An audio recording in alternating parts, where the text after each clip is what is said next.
Salut, on est Célia et Louise, deux étudiantes en master design graphique aux Beaux-Arts et on vient de débuter un service civique avec le collectif ETC. Notre première mission, ça va être le chantier à Caen et avec le WIP. C'est un chantier qui est assez peu commun parce que tout le projet, tout le travail des bancs, des structures, etc. a été pensé en fonction de ces matériaux qu'on a récupérés. La notion de réemploi était très importante dans le chantier. Donc il y avait des lames de scie, des plaques de containers et des doses de bois qui ont été récupérées pour les lames de scie et les doses de bois dans une scierie proche du WIP. Et du coup, une grosse partie du chantier a été destinée à revaloriser chacun de ces matériaux. Pour les matériaux, alors les doses de bois ont été utilisées pour les aménagements extérieurs, donc tout ce qui est bancs, tables, transat.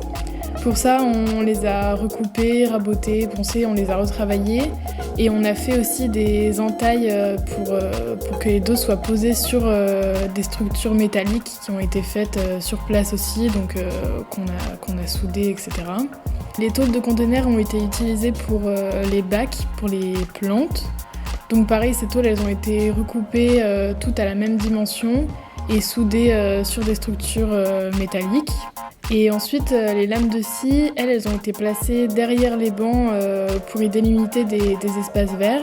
Et on a fait tout un travail de cours avec ces grosses lames pour donner une forme assez particulière à ces bacs.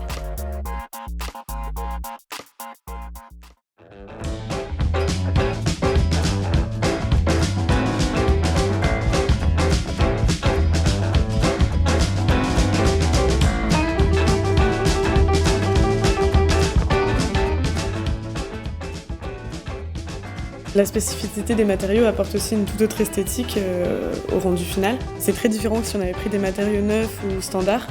Par exemple, le bois, il est d'essence exotique, c'est un super bois très dense avec de jolies variations de couleurs, ce qu'on n'aurait jamais pu avoir avec un bois plus basique.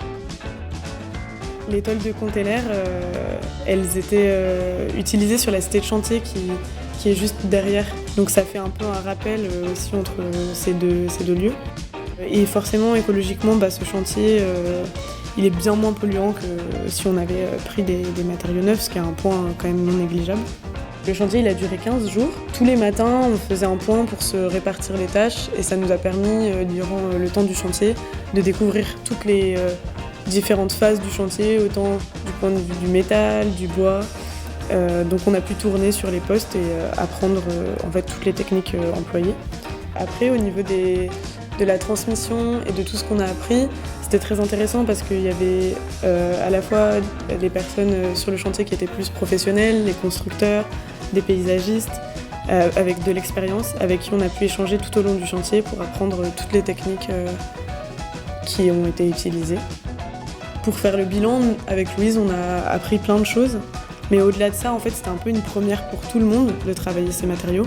Donc il y avait un côté un peu expérimental de comment est-ce qu'on s'adapte à ça. Et ça, je pense que du coup, on a vraiment tous appris là-dessus.